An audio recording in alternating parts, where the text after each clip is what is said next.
Hello, everyone, and welcome to the 24th, Mm-hmm. 24th episode of the Hipfire podcast. As always, I'm your host, Yasser, joined by my other co-host, Seth. And today we'll be recapping the fourth Challengers Cup that we've had this past weekend. Obviously, we have a special guest with us, Eric. Thank you for coming on. Most of you will know him as Pottsea. So if you'd like to introduce yourself, give the audience an idea of like your role in the competitive community and what got you into Call of Duty in the first place.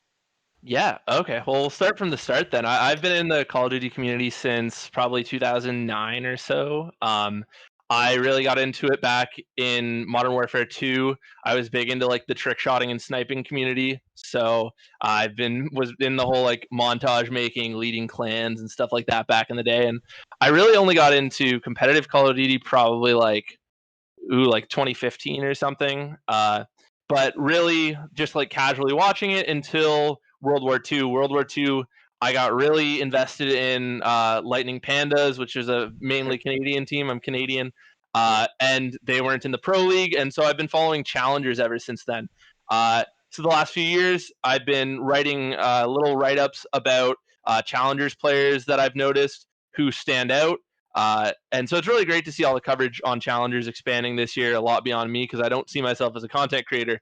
So I've watched a lot of Challengers. I have a lot of input on certain players, and now I've been working with Hydra, Whalers, Chain, and Kez's team out in EU doing some analysis work the last week or so. Yeah, it's really cool. Obviously, with that, let's transition into the EU scene here. Obviously, we have the first two-time winner in House Tarth. I think Seth and I talked last week about how this supposed top four that we had in our minds, where it was Rams, House Tarth, X-War, which is Dave and Co., and then Singularity. That doesn't seem to be a strict top four. We have teams like Obtained, Empted, all making their way into that top or upper echelon rather of teams. So it was going to be interesting to see 1 week ahead how it was going to look, especially with House Tarth going through roster mania. For those of you who don't know, Wee Man was picked up as their main AR and replaced PD. And I mean, PD seemed like the sort of guy that was on the outs in general. I think even the casters noted that PD had often played flex in the past, so having a main AR with Wee Man, I think, was going to make them more comfortable. So it was interesting to see how that ended up, but they ended up winning. Obviously, very dominant performance. Just looking at the stats that they had in grand finals, Afrod of 1.39, Defrag 1.19, Gizmo 1.1, and a Wee Man 1.25. It looked like, in general, what helped them with the transition of Wee Man is that it allowed players like Gizmo to be a little more selfish on the map. Obviously, the meta allowed for him to utilize AK-47U, which helped his gameplay in general. He seemed a lot more aggressive. It allowed him to put a lot more pressure. And Afro again was allowed to roam and be more selfish, which I think is when he's at his best and is when they're putting their most pressure on the map. And in general, they looked very dominant throughout the run. Didn't look like there was ever a time where a team was going to be able to compete with them at that level. But speaking of Shane's team, given that you coached them, you guys ended up playing them earlier on in the tournament. So I want to give you your point of view on what you saw from House Tarth this weekend and what your general thoughts were. Yeah, I mean, House Tarth is a pain in the ass to play against at time, especially the way that you described what they allowed Afro to do. He really was able to just play his game. He didn't have to worry about having too much of the heavy lifting, and I think it really gave him the freedom to be able to do what he want and roam and really be a thorn in our side. And so, really, once they started slaying that last hard point, the map 4, we lost 3-1. It wasn't our best game. We definitely could do better. It was actually one of our better maps as well, and they were able to take us down pretty handily. But I think once they got rolling, they were just kind of hot and they carried the momentum forward. I think they're not only the only team to win two finals in EU Challengers, they're also the only team to make it to the finals twice because we've had 7 different teams in 4 different Challengers Cup who have made it to the finals. I think they played against like Joe and Lenny and those guys and Nolson this week. So yeah, different crowd in the finals every time. I really think that our team could have made it to that finals, and but it was only a few days of work, and we're gonna get there. So yeah. Speaking of your team, we'll just hop over the other teams and come back to them because I really wanted to talk about this team in particular. Gangsters was their name. I don't know what was behind that, but they ended up placing fourth. That is Whalers, Hydra, Keza, and Shane. So this roster obviously went through roster made themselves coming into this week. If I'm not mistaken, they had pardon? It was Wardy. They replaced Wardy with Hydra. Yeah. Wardy with Hydra. Hydra initially was playing with Joe last week, but it comes over to play with the likes of Whalers. And from what I can tell, or what it sounds like, Hydra won't be playing with New York anytime in the future. It sounds like a bit of visa issues have gone in his way. So this is definitely a team that could stick. And they were a team that, caught my eye. They placed around that, top 8, top 16, but they've never been able to break in with the kind of caliber players that they had. I would have expected, at least by this point, and we see now that they can place within that top 4. Just some general thoughts about what impressed me with this roster, in particular, was Chain. I hadn't had an opportunity to watch him a lot, so one thing that really stood out to me was his in-game leading ability. You can see it instantly when you watch the stream how vocal he is.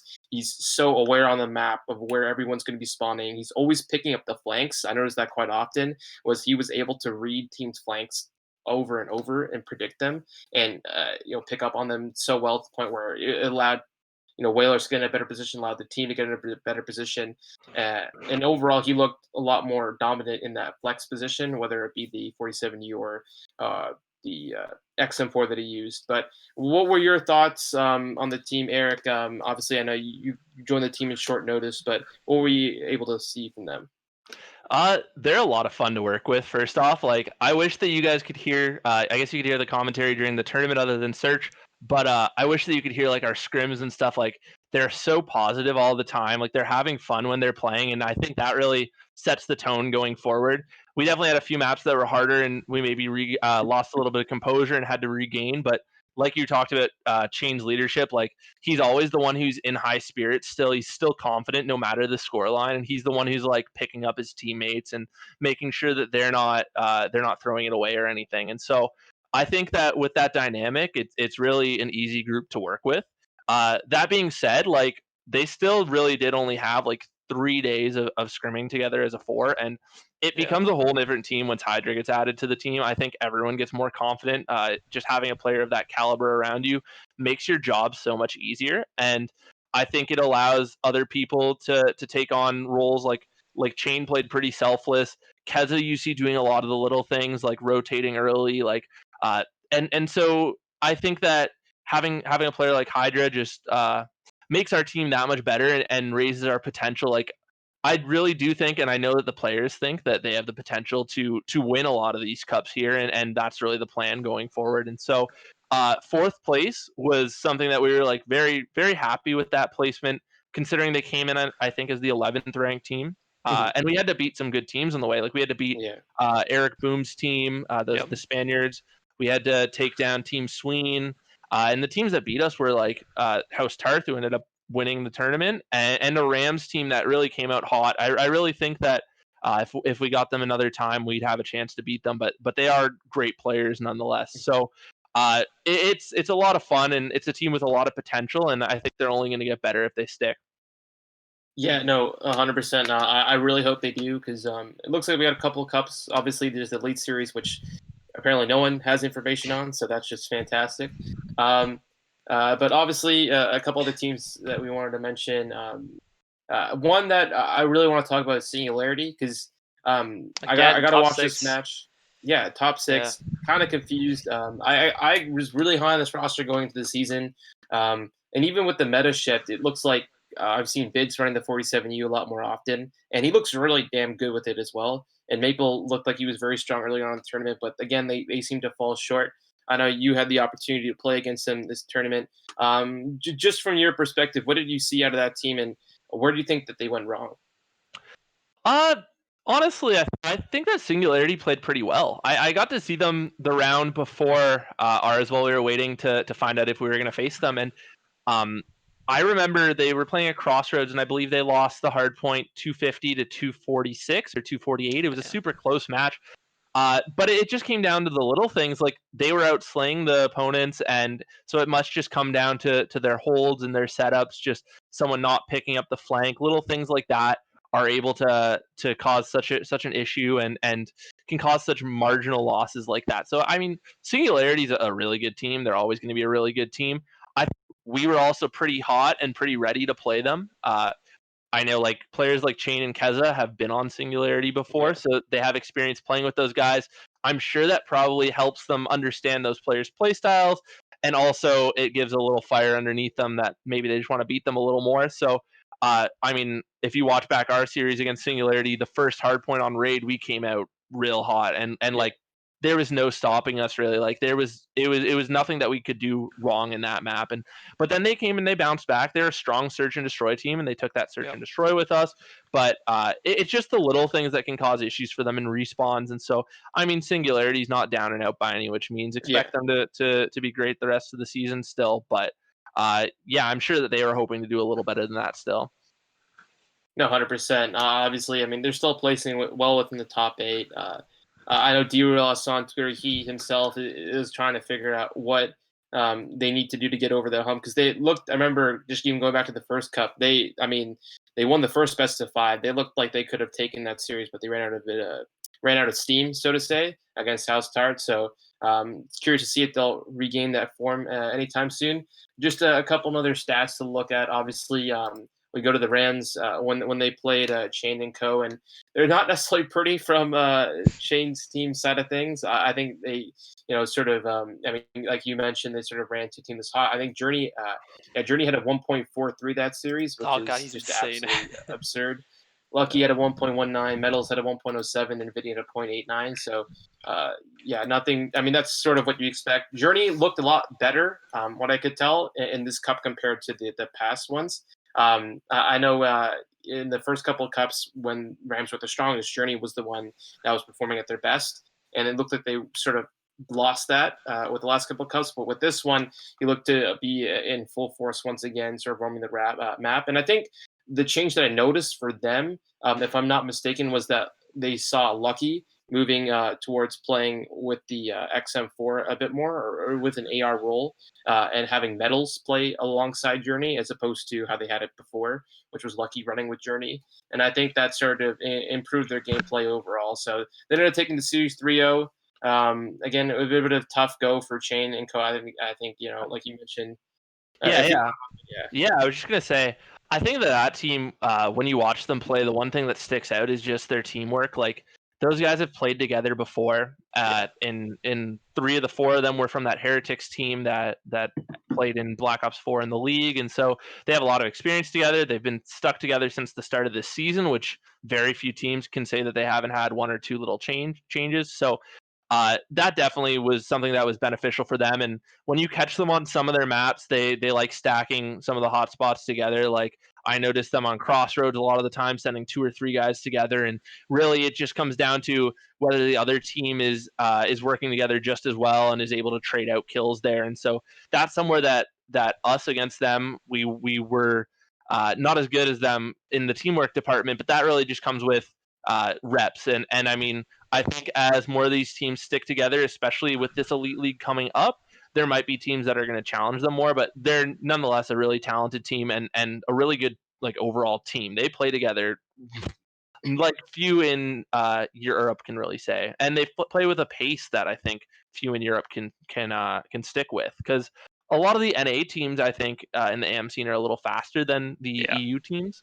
I think that those Spaniards are probably the fastest of the EU teams, or at least among the faster teams, and so that can be hard to keep up with unless you're playing as a unit.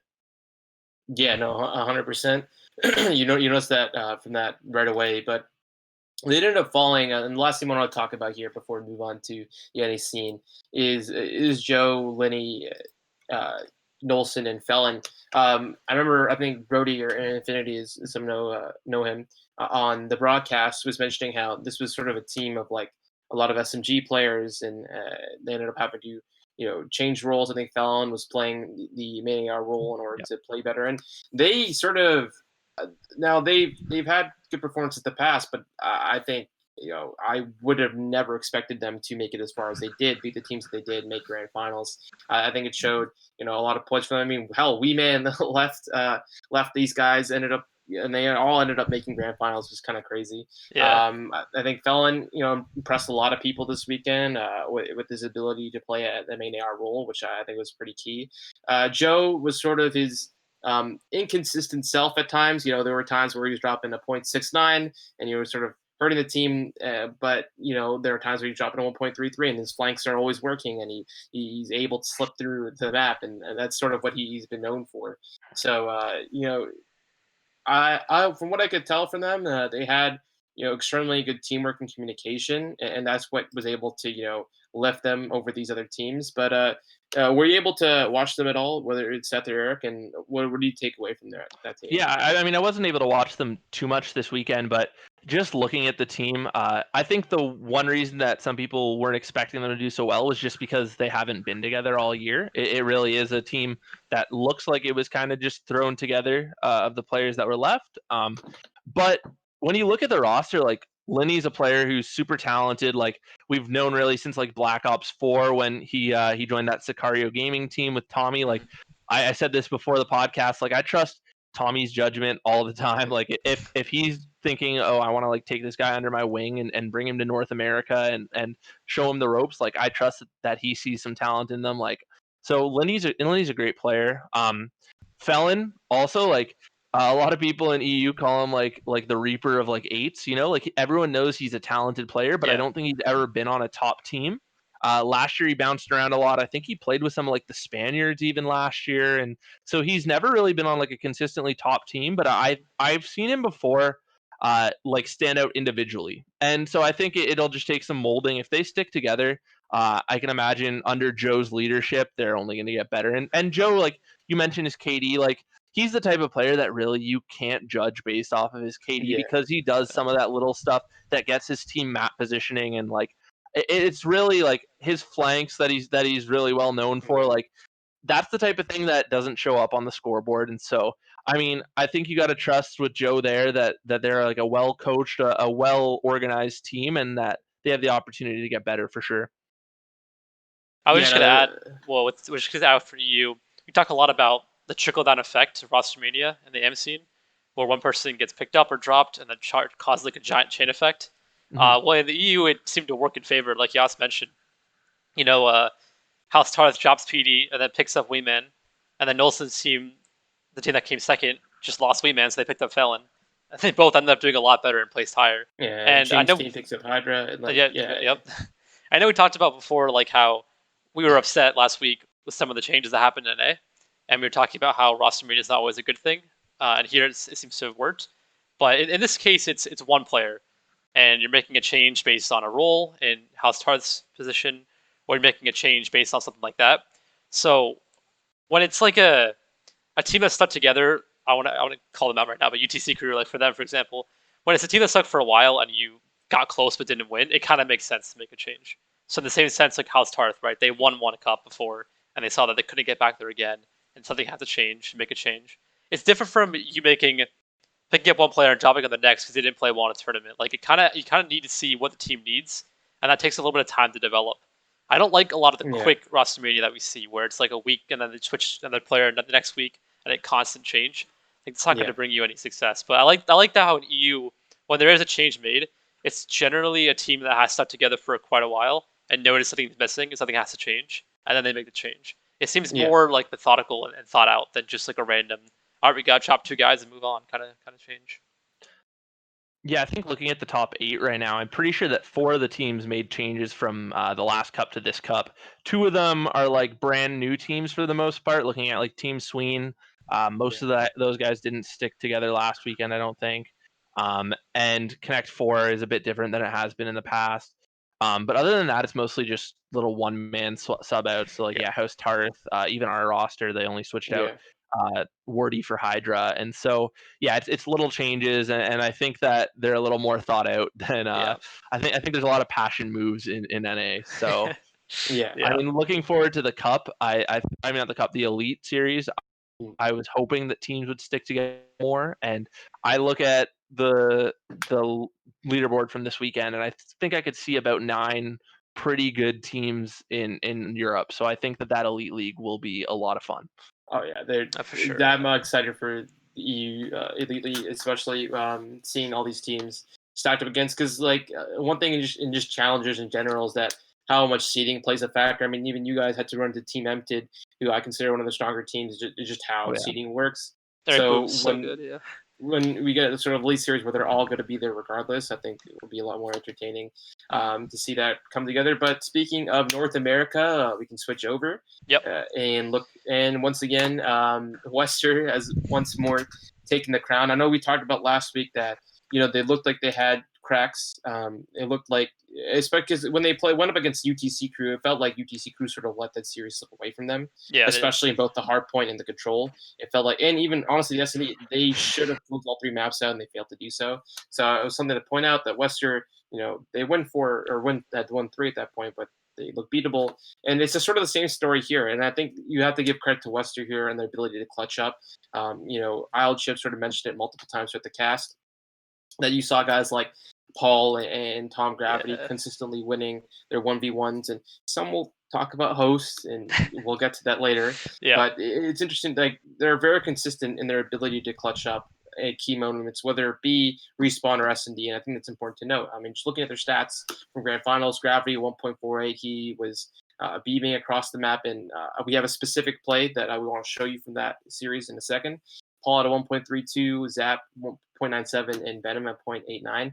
No one on the NYSL had even above a 0.98 in a KD, which is not great. Obviously, KD can just tell the entire story, but a very common theme with Wester is that teams get blown out of the map.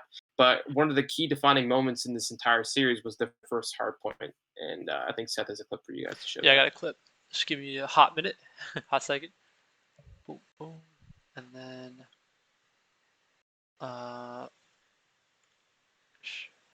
that boom. Nice. All right. PG's success is just that Kismet is just going AWOL right now, and that just makes the SMG presence all the more greater. I mean, yes, Pentagram's at 19 and 18 now as they do get traded out by Paul, but I mean, still, this is what Kismet has been able to do in top form. I had talked about this in the winners round 2 match versus Slam, the one that we just previously covered, but I mean, Kismet, if they have the opportunity just to fly through the map and find a lot of value and just gun opponents in medium to close range, this is where Kismet can start absolutely finding success, and that's exactly what's happening. But Wester are here. The back scrap time will be there for them. So they will pass the 200-point margin, but it's going to be about 236 to just about 208. And it's a really tough spot to be in for Wester ahead of the upcoming third set of hills. Yeah, big pinch here from Kismet, allowing this team to surround this first hard point, but it's Venom's playing, isn't it? He finds 3! 4 in a row for the life, and I was just about to say, if you need a player to pop up right now if you're Wester, it's Venom in. Yeah, so that wasn't the exact clip I was referring to. Oh, that was the wrong clip, yeah. I was referring to Grand Finals, but it's essentially the same exact thing actually ended up happening in both those series with PBG and NYSL, where it looked like it was out of Wester's reach. In the case I was talking about, in the case you talk about, it was Gravity that went on like a 6 spree, ended up getting them off. I believe it was P5 hill, and that time specifically, they ended up contesting enough for P1, and then ended up having sponsor P2. And it's like small plays like that that turn the entire map around for them, that end up winning these sort of scenarios that you have to give them credit for. But what do you guys see from Wester this past weekend? I was gonna say, like, I was gonna add, they clutch up so much. I got the wrong clip of them clutching. We just have so many clips of them coming back and winning. And also Paul is incredibly icy. Like, he just makes the right plays at the right time. There's in both game 1 in the hard point, he had clutch at the very end, and then in this S&D he had a 1v1 clutch against Nato. I think it was a 1v2 clutch actually to close the map out. And he has the ice.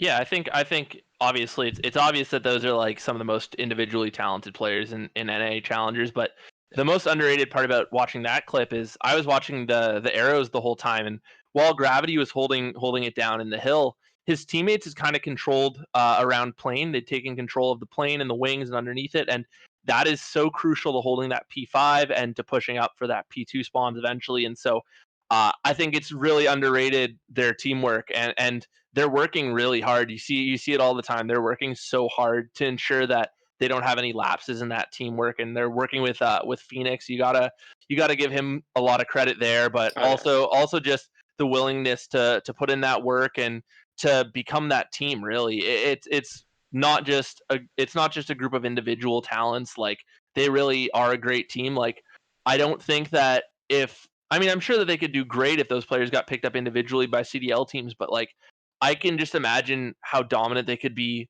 and I think they could be like a top team if they got picked up together and got to stay together and had the resources to grow even more. Yeah, I agree. No. It makes total sense, the team. Like pacing and everything, and like this, who's on the sub, who's on the ARs, like it all just kind of makes sense as it came together. And No, at yeah. the start of the year, we had them like top coming into the year. Yeah.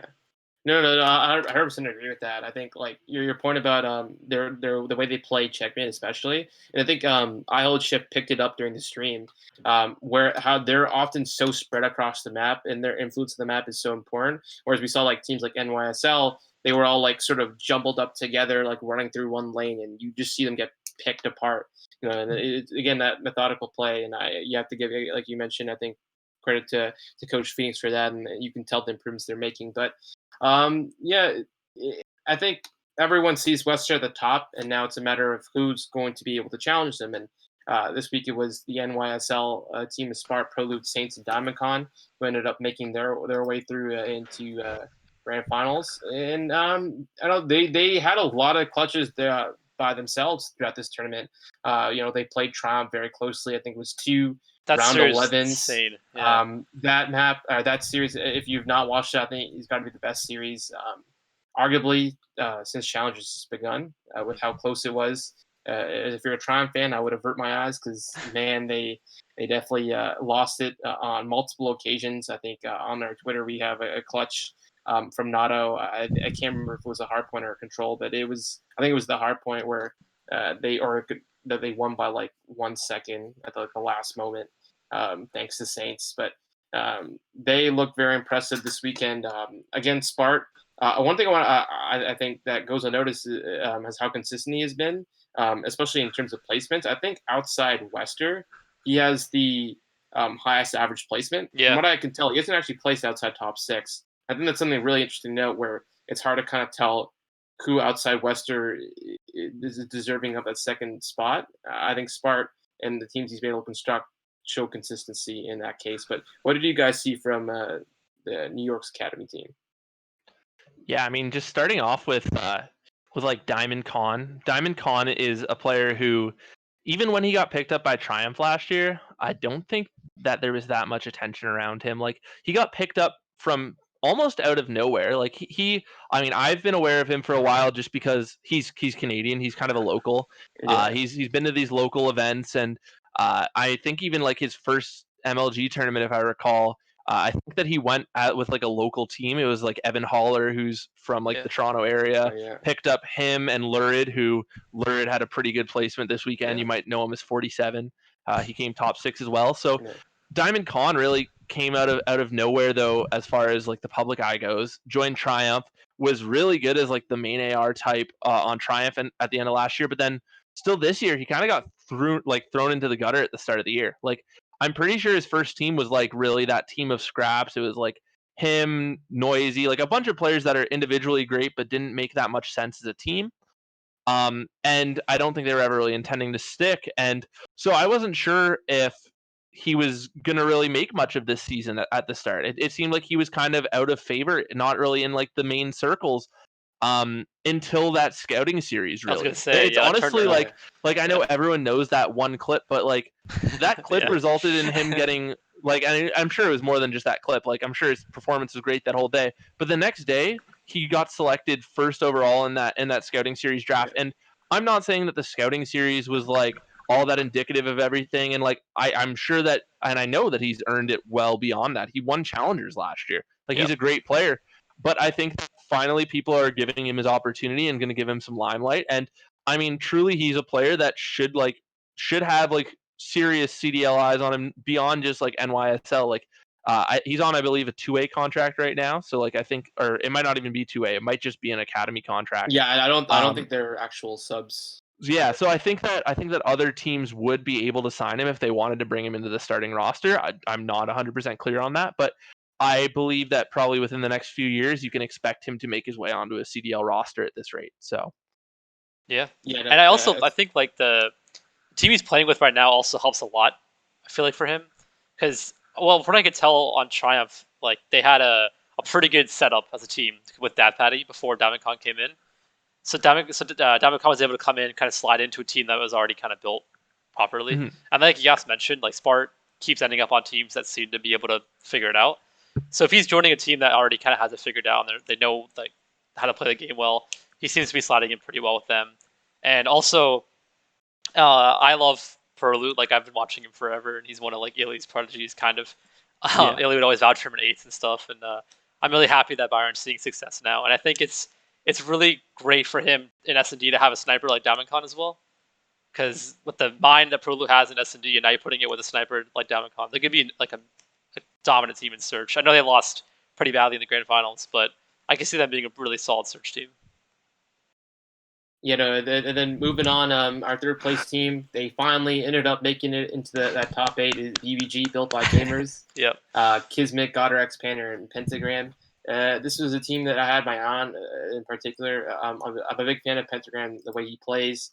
I felt like this year he really stepped it up in terms of consistency and respawn. We always do. He had that S&D ability, but we'll want to see if he could get it done consistently in respawn, and he's done that throughout this year. And we saw this roster, consistently make plays when they need to. Goddard seemed to be a lot more comfortable on that main AR role, which I think he's sort of been vying for ever since even last year when he played for the Rocker. You always could tell he's sort of that slow turret kind of game style, and that sort of played into his hand. And in winners, they ended up making it all the way to winners finals. Off some great performances by the likes of Kismet and Pentagram and Goddard when they needed to. One series that I think in note was their series against Slam Strikes Back, which was a Mochilla's team. And I believe they were down 2-1 in the series, and their coach, Ronan, who is well regarded as one of the better coaches in the amateur scene, gave them a little speech to sort of help lift their spirits, and we have it for you. Seth can play the clip. Yeah. Hang on. Got it. PG6. No, that's not it. Got it. Nah. We have had a birth on a Sunday in a fucking cup with our name on it. I can just summarize it. Cash it in. No, I got it. So it's not. Hang on, I got it. I don't think you guys can see it, but I can play it now. Okay, that's fine. Yeah, you guys just can't see it for some reason. Sorry about that. Nah. We have had a birth on a Sunday in a fucking cup with our name on it for too damn long, and we have yet to cash it in. We are cashing it in now. We are winning this fucking hard point, and when we do, we are winning this series. 2 more maps will define the future of this team. Not the mistakes that we made in the first 2, or even in the third that we won, but the 2 maps that we have left to win will define us. We are winning this shit. You understand? I don't care about ping. I don't care about the plays they make. I don't care whether or not we're making mistakes. We are winning this shit. Keep small talking, keep calling names, keep calling spawns, talk to one another, win this map, and then win this series. Because we have some shit to talk, and we have some fucking checks to cash. Yeah, it's a great speech. I love how everyone else is just quiet and silent as he's ranting on. He's like, we'll let him talk for a bit here, hype us up a little bit. That's the hard regain right there, really. Like, it's so difficult, like, once you lose composure to regain composure. And he told them all the little things to do. Like, it's so easy for players to go silent when they lose that confidence. And so just telling them to like keep talking and really just like saying they have a statement to make here. That's fantastic, man. I hadn't heard it until now, so that's great. I love what I find funny though is like Pentagram's like not all that kind of player, so I wonder how he reacts to it. I wonder if he was just like, "All right, let's go, guys." I think that the funniest thing was right after this, they go play the hard point, and then they play 30 seconds in, and then the lobby drops. They have to wait another couple of minutes, and they're like, "Come on, bro! Like, I gave that speech for nothing." But they ended up getting back in the lobby, winning that map, and then winning round 11, map 5.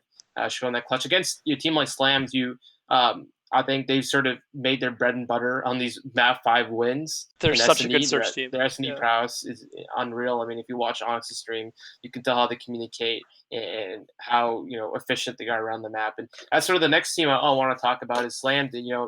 Back-to-back consistent placements within that top 8 With from a Mochilla. team with Mochilla, who I don't think many people would have happened. Obviously, Nope. If you're watching this, in the future, you obviously know Mochilla has now been dropped. But prior to that, they were a very good team. I mean, I'm familiar with both Onyx and Mochilla, but Scrappy and Teskey were two guys that I weren't too familiar with. And I know you want to talk about Scrappy, Erica. So I want to if you give some insight on both Scrappy and this team in general.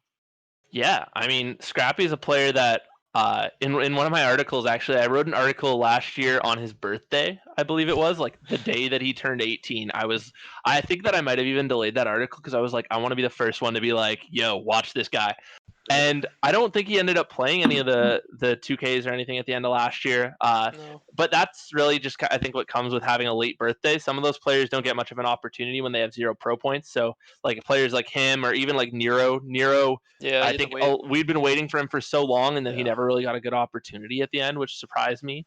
And so Scrappy's a player who, while he's come up in the S&D scene a little bit, like the first time I really noticed him was playing in variant tournaments, and it was in like just online tournaments. I think he was playing a Cheetah tournament, like one of those tournaments, and I really saw him like going off and dominating. And from there, like I had to keep an eye on him, and he was playing with, I think he might have been even playing with Lurid47, who's a player that I often try and like keep an eye on because I really do think he's like a super talented guy, whether or not he puts it to use.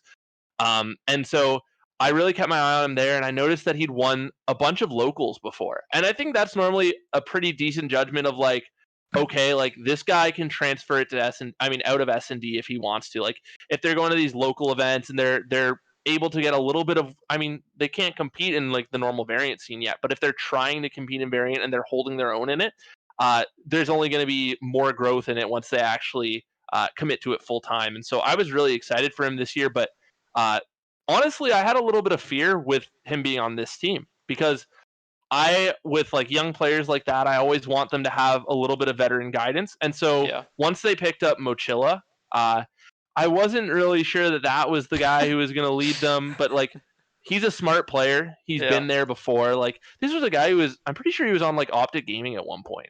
Or like played like one tournament on them or something way back in the day. But like he's been around is what I'm saying, and he's been near the top before.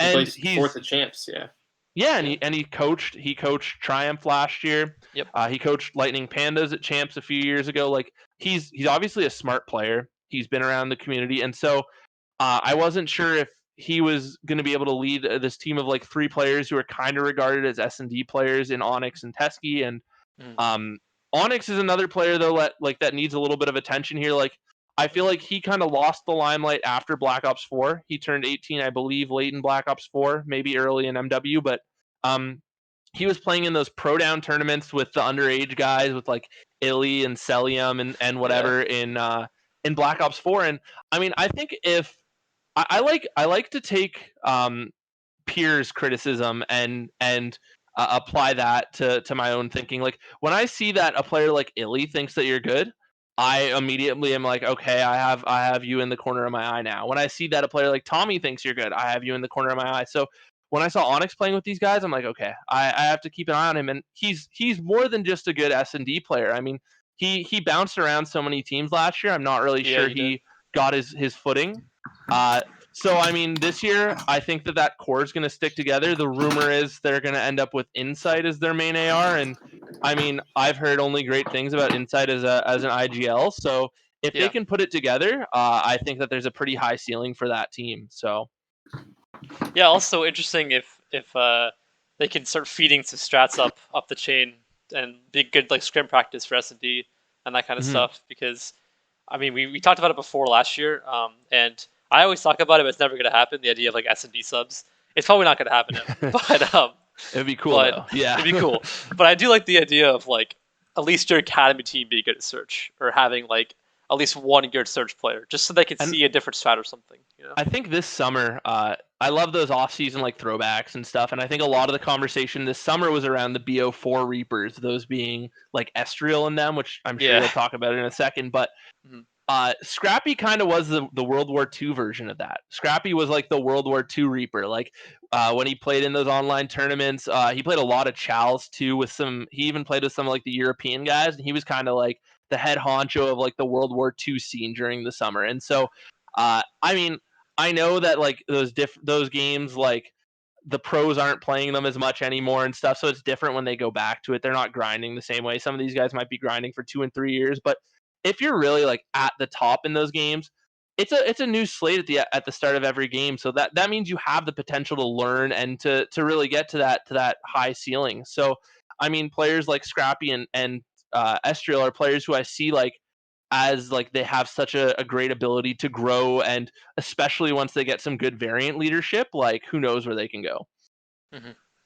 No, I Yep. think it's very, very important. We'll get to their team now as we talk about them being Swad, being Tate, Estriel 47, and Littlefoot.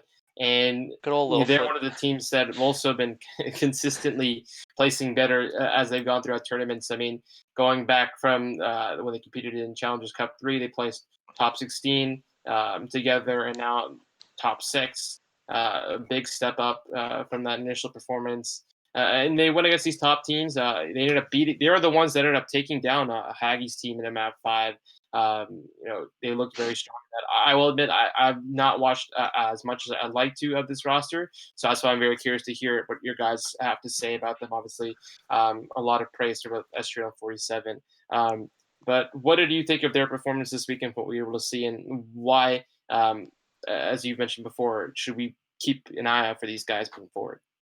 Yeah, I mean, truthfully, I don't have much information about Tay and Littlefoot. The two of them, I'd heard the names before in like competing in online tournaments and stuff, but I had never seen them in variant before, and I don't think I've ever actually watched from either their individual point of views. So that always can make analysis tough. But Estriel obviously is someone who got a lot of attention over the summer. He was really like the main guy in that Black Ops 4 Reapers crew that you saw in a lot of the throwback tournaments that people were like, oh, these guys shouldn't be allowed to play because they Yeah. played Black Ops 4 all year. Yeah. Because really, in Modern Warfare, he had no reason to play Modern Warfare. He wasn't 18 yet, but I think he was the one rookie this year that like I really have had an eye out for. Like he has the potential to play in the CDL and play in the CDL quick, I think. Damn. I expected though, I believe that he turned 18 in December, so like he had to miss the first cup, maybe the second cup. I think the first two. Yeah, So they I didn't. They didn't believe, play in that. Yeah. yeah, 47 would have played in it, I believe, with like a different squad, but he seems to Yep. have a different squad like every week.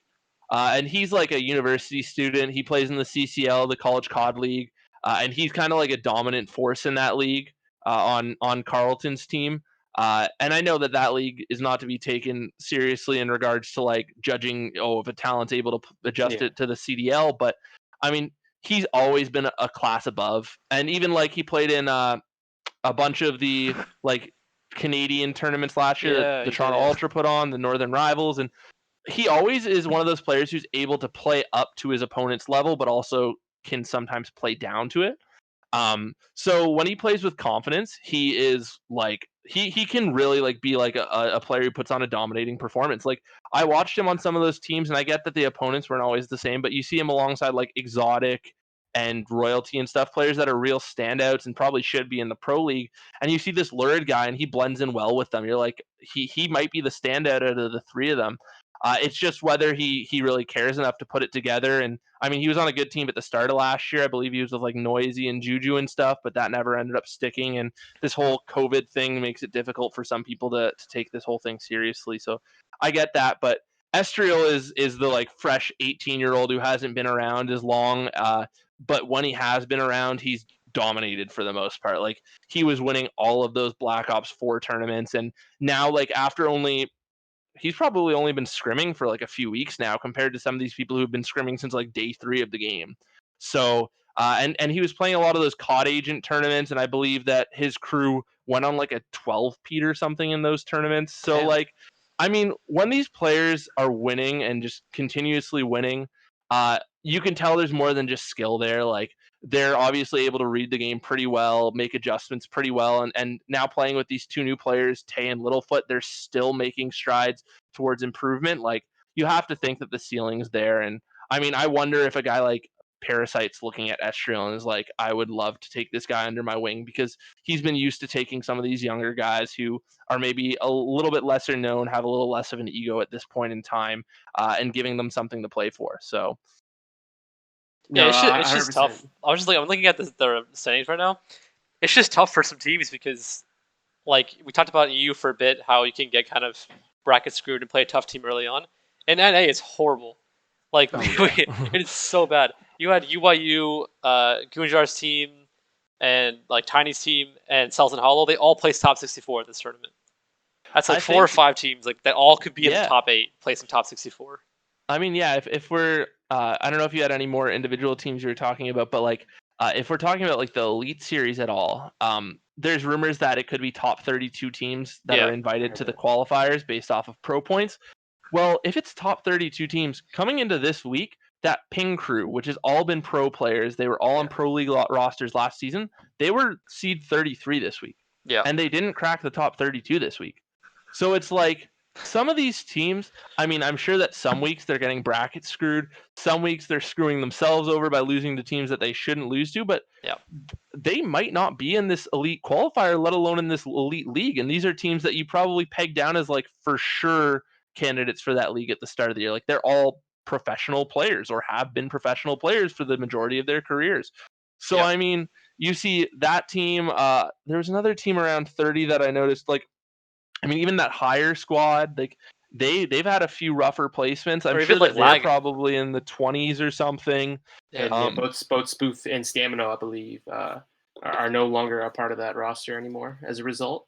Oh, jeez, really? So wow, that making seems a change. Pentagram is leaving to split that from team what up. I can tell, I mean, Cells and Hollow are two guys that have constantly placed at the top in past cups, back in Modern Warfare, that have not cracked top 8 whatsoever. And it's been kind of surprising. But yeah, I think even like Brack's team this week, I mean, they had Jet Liu as no pro points now, but I think they were like 30 seed or something, and they came top 32. So like, some of these teams are really like pushing their luck. Like, they are on the cusp of being out of this top 32 range, and I mean, that can't be good implications for your career, really. Like, I mean, you want to have something to play for this season, let alone beyond this season. So I mean, I hope some of these teams get it together, and I wonder if we're going to see more roster changes based off of trying to move into the pro points, because I have no doubt some of these teams with more pro points are looking at their 4th, and if they get a request from like Zed or something wanting to join their team, they're probably looking at it and being like, Zed is better than our 4th. He might have less pro points, but we think he's going to make our team better. So I wonder if you're going to see more moves like that going forward. Oh no, 100%. I definitely expect that. Yeah, because you have guys even like Jerd, Cells, Hollow, like all these guys, they're good enough to play on top teams, like in the AM scene. Absolutely. Wouldn't be too much of a surprise to see them jump up. The one thing I wanted to touch on about Brack and Jet Li, because that is a bit interesting, because Doug, or his Henser, was going off about it on his Twitch stream, was that he was formerly on that roster, and he was on that roster going into this weekend, but was dropped last minute because they wanted to play with Jet Li, who Censor notes, has not played this game. He doesn't have a lot of pro points. Didn't make any sense. They both end up placing, I think Brack's team plays with top 32. Yeah. Doug's team plays top 64. So like essentially one round in the cup. And he's like, what was the point of that? Like, you just screwed yourself. Like, everyone here is playing for pro points. Like, it just shows that, we can all bet on any roster mania, especially going into Cup 5 and Cup 6, as we believe the Elite Series is, upon us, that teams are going to constantly be making those changes to fix whatever issues that they have. Because I believe they do get a bit of a break now, because this coming weekend is the kickoff show matches. So they won't have the cup this weekend. But that should wrap up our review of the NA series, and we're going to quickly review the APAC. Although I feel kind of bad for the APAC scene this year, because with so much coverage that there's been on challengers, it doesn't seem like any has been really given to the APAC scene in a way. And I feel bad for them, because they have a lot of talented players. And I know one guy I'm really high on is Pred. Just watching him from a bit of last year, and from what I can tell from this year, how talented he is. I know people like to knock him because he plays in the APAC scene, which is a bit understandable, but it's not like there isn't talent there that exists, and we've seen players come from APAC and succeed in the past. So I don't know why they are so quick to discredit him, but they ended up, they surprisingly lost last week. From what Pred said on Twitter, they hadn't played for a month or scrum for a while, so that explains it. But they ended up taking first place here. I know we may have not had a lot to watch for them, but what are your guys' take on Renegades and the APAC scene in general? Yeah, I feel bad for them too. I know exactly what you're saying. I mean, I think it really set the tone at the start of the year when they released this format and they released that this elite league was only going to be available for NA and EU. And I get that the prize pool has always been a little heavier sway to those regions. There's more teams competing in those regions, but it's tough to make a livable wage, really, I'm sure, off of these tournaments where if this is the only opportunity to earn money is coming top 2 in one of these cups, and even still, that's just pennies on the dollar. So if you don't have an organization or anything, how do you really take it seriously? And I mean, Renegades are far and away thought of as like that top team and expected to kind of win every cup. So I'm sure it's hard for them to take it seriously, and there's a trickle down effect there, I'm sure. But if I really look at APAC, like if there was LAN this year, I'd expect that 3 of these teams are probably like able to challenge that top 16 range at least. Obviously, you'd expect Renegades to be one of the top teams. I'm sure if they had the opportunity to come to LAN, they would be probably scrimming a lot harder. But knowing that they're playing the same teams week after week, it's got to be tough. But then you look at that Void roster, like Stocka was a player who he's been around for a long time, but he just turned 18. He turned 18 at the end of the year, kind of like a Nero did. And so he didn't get on a great team last year before like champs or anything. But I was kind of expecting him to be on one of these better rosters this year. He gets to team up with Limax. Limax was I mean, well known for his Warzone world records for a little bit, but he was another one of those guys who he kind of came up with like Crimza in the same likes of that. They were reaping a lot of these online leagues in Australia for years, like back to like the Jetpack type area. They were like good players, like they've been well known. And so they're playing together on that Void team, which is adding more than just Chiefs and Renegades. And Chiefs, of course, still has Zeppa from last year, and then brings on the core of the rest of the Renegades roster. So that's 3 teams that you'd expect would really give like most NA teams a run for their money. It's just too bad that the money isn't there, and really I think that it stunts the development. Like having something this little, it really doesn't incentivize them that much to take it seriously, because they don't see anything beyond this. They don't see the opportunity to come to North America. And I mean, that's circumstances partially out of control, but I feel like they needed to do a little more just to hold over this year until LAN comes back, Yeah. No, 100%. It feels like they're sort of being left on the wayside, and it'd be a damn shame if we didn't get to see Pride at least go up against these other organizations in a LAN format. Because I think the one thing that is exciting me about Challengers scene is just the thought of getting to see House Tarth against Wester, against Renegades, and all these teams competing against each other once again, and seeing who really is the best amongst those regions. But with that being said, that does end our episode here today, unless you guys have anything else to share. Thank you again, Eric, for coming on. We'll have all your socials down below. If you guys ever want to know anything to do with Challengers or who you should be looking out for, Eric's definitely the guy to go for that. So I know he's helped us. We read your articles or on Reddit, and you often when we see you call out a player to look out for, he's the guy we're keeping in mind. Yep. Yeah. 100%. So definitely appreciate that. So thank you again once for coming on, and hope everyone enjoyed this episode. Please like, subscribe, and comment. Let us know what you want to see next time, and hopefully we can talk about the CDL in our next episode, not just Challengers. But that should do it for us. So thank you. Yeah, thank you guys. Thanks for having me. No problem.